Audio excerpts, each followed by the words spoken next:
مساء الخير عليكم.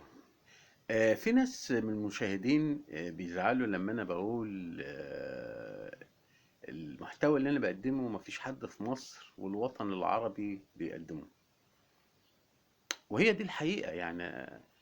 انا كنت بعمل مشاهد وافلام تقريبا من 25 سنة، مع في القناة الرابعة، مع الاستاذ علاء وحيد، في برنامج تليفون الجوائز وبالصوت والصورة. عملت اكتر من 500 حلقة.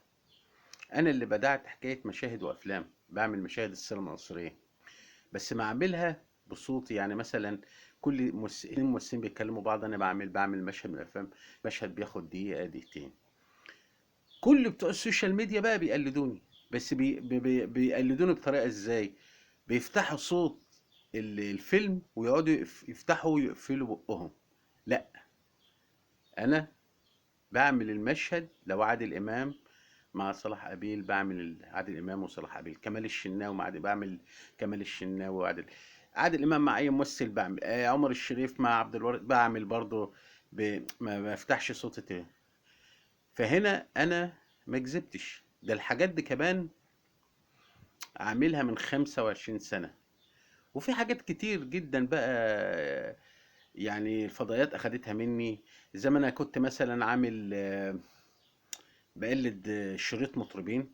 انا بقى بقلدهم، مدخل مطربين بتاع 15 مطرب على بعض. فبرضو القنوات الفضائية اخدتها مني وعملتها بالمطربين الحقانيين. فلما انا بقول يعني انا بقدم تملي الجديد، ففعلا بقدم الجديد. ومشاهد وافلام انا الوحيد اللي بعملها في مصر والوطن العربي بأدائي، من افلام السينما المصرية، من من اول السينما المصرية لغاية وقتنا هذا. فعشان كده انا بقول للناس ما تزعلوش، دي الحقيقة. دي الحقيقة، وبعدين موجودة. كل خش كده بقى على السوشيال ميديا، هتلاقي الناس بتفتح صوت بتوع. حتى في الغنى برضه بيقعدوا يفتحوا يقفلوا بقهم ويقول لك انا بقلد. هو ده التقليد؟ ما لو كان كده الواحد يعمل اوبر عادي. انا كان اجيب اي واحد ما بيعرفش يقلد ويفتح صوت تلفزيون ويقعد يفتح ويفتح بقه ويضحك على الناس. انا ما بضحكش على الناس. انا المحتوى بتاعي قوي، وده عشان اسعد المشاهدين مش اكتر. وانتظروني في الحلقة الجاية، بعمل لكم حاجة جامدة جدا.